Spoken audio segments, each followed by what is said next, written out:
Today, we're diving into something truly special. It's the story of a single DIY project, a robot, and its incredible evolution over 10 whole years. We get to see it go from its very first spark of an idea all the way to its latest AI-powered form. It's an amazing story about passion and what can happen when you just stick with it. So, here's the journey we're about to take. This timeline pretty much lays out its entire life story. We're going to start back in 2014 with its super humble, handcrafted beginnings. Then we'll see it start to wake up with new senses, learn to communicate, and then, wow, take this massive leap into AI before its final evolution into a pet robot named Cubo. All right, every great journey has a beginning, right?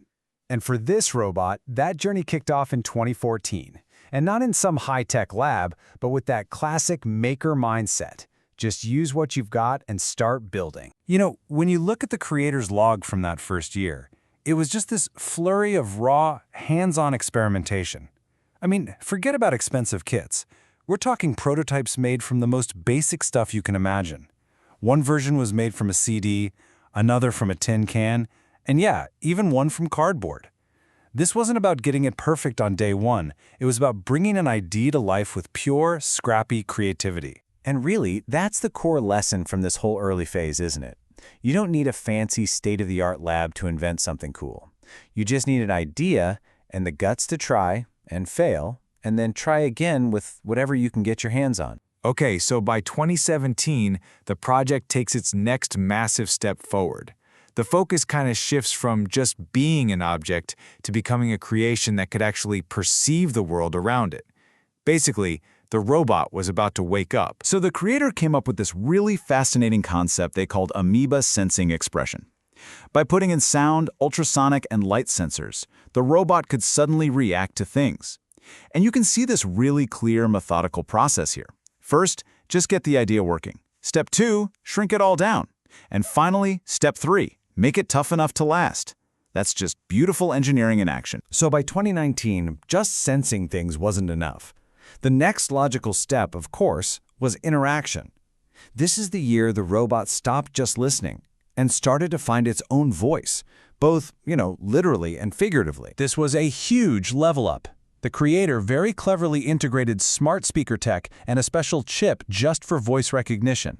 And then, reading the logs, you see the breakthrough. They got text-to-speech and speech-to-text working. All of a sudden, the robot wasn't just a machine with sensors anymore, it could understand you and it could talk back. This was the first real step towards it having a personality. And this quote, pulled right from the development log, it just perfectly captures the spirit of the project. It translates to something like, "Oh wow, before I even realized it, this thing has turned into a whole microcomputer system."